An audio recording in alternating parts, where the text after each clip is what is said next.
This is the end of the year, and so we got our first thing. It's from slashfilm.com. It's 2025's mostly disappointing blockbusters taught us a valuable lesson. Now, just going through it, they mention the Thunderbolts. They mention Fantastic Four: First Steps, and James Gunn's rebuilding of the DC universe with Superman. And they also mention Paul Anderson's One Battle After Another and Guillermo del Toro's Frankenstein. So, do you feel disappointed by all the big films that came out this year? When it's funny that the first three they mention are superhero films, because I do feel like that genre is dying. I think we can all agree, at least till Doomsday, comes out or the trailer gets released and brings the hype back to the genre. But yeah, Or so is there going what to do be you? like an irony in the title that Doomsday doesn't do that well, and it like strikes Doom for that whole, then just kills it once and for all? But it'll probably do $5 billion, to be honest. Like, so let's not come back to this and then say that I spoke wrongly. Yeah, it's going to make tons of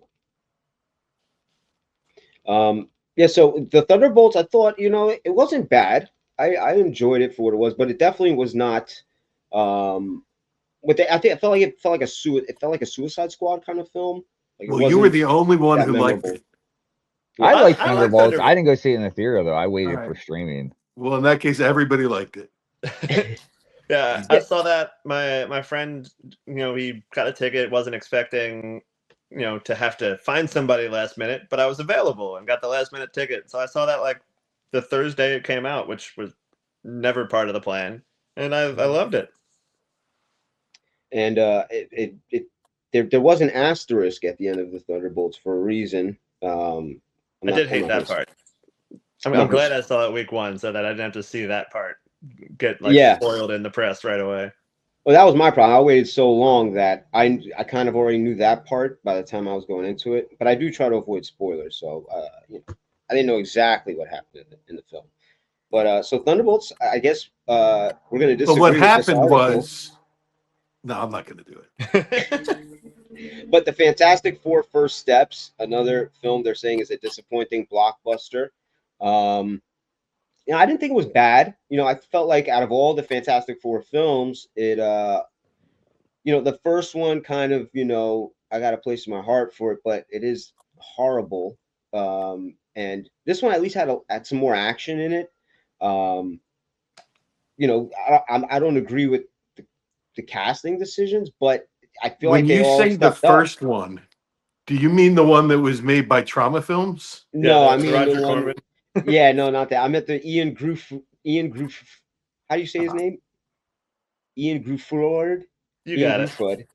Yeah, Whatever you say is Mr. right. Fantastic, Mr. Ian Gruffudd, and Chris Evans. His first run in the Marvel universe before there was a Marvel universe. One of the few people that were able to play two different characters. Come back and actually he got a promotion, you could say. He went from a little, one of the Fantastic Four to having. I liked the Doom casting in the OG Fantastic Four because the one guy that they had to play Dr. Doom was in that Nip Tuck show, if you remember that. Oh yeah, he was real good. Yeah, he was. Yeah.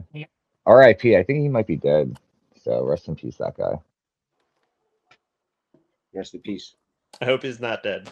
Yeah, we're gonna look back at this and all right. So yeah, Fantastic Four. I don't know. Were you guys disappointed? What do you think? I thought it was okay.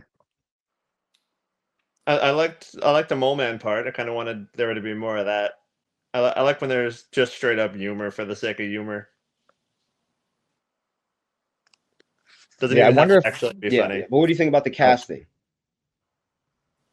Yeah, I'm fine with it. I kind of have given up, caring about preconceived notions. It's like, if they show up and they do a good job, then whatever, who cares?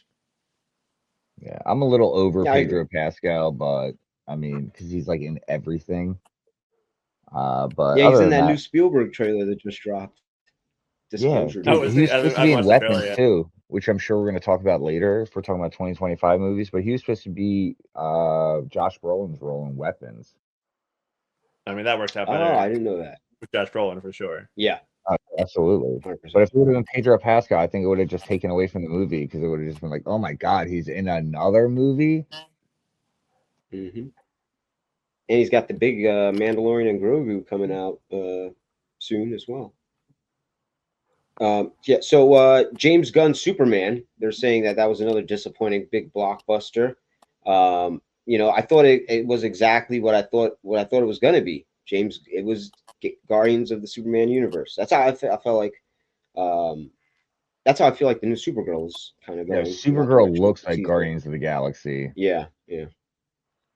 But are you saying that like that's a bad thing though? Like I thought Superman was entertaining. Yeah, so did I. I enjoyed it as well. I honestly didn't. I can say I don't like Nicholas Hoult as Lex Luthor. I felt like he's not imposing enough. He just doesn't have I loved it. When I see Lex I thought Luthor it in the was great. cartoons and in other versions of him, he's always very imposing. Nicholas Hoult it seems like his version of Lex Luthor uses like lotion on his skin daily. Yeah, but he's just so swarmy. Soft.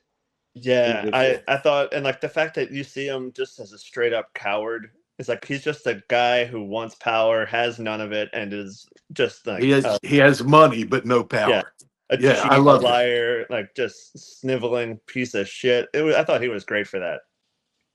I did love the guy who they chose for David Cornsweet. They got for Superman. I was skeptical, but I think he played it correctly. He was like an all-American guy. He impressed me enough to make me want to see more. Yeah, Superman and his dad, both from our area. How crazy! Yeah, I don't know if I like the twist they did with his parents. I wonder if they're going to retcon that moving forward. I know that was a controversial thing that people had, and luckily that wasn't spoiled for me going into it. But like when I saw it, I was like, I kind of got the ick from it. I feel like. Yeah, I feel like that was one of those they had to like just get past. It's not ruining my experience. It barely matters to the movie, but like they made such a big deal out of it where I'm like, no. I mean, it's just not only did they did it, but I feel like they rubbed your face in it like the whole time, and then it's just like I don't know. It's very James Gunn like, where he just is like very subversive in that aspect. Well, there's definitely a lot of like, do you get it? Do you get it?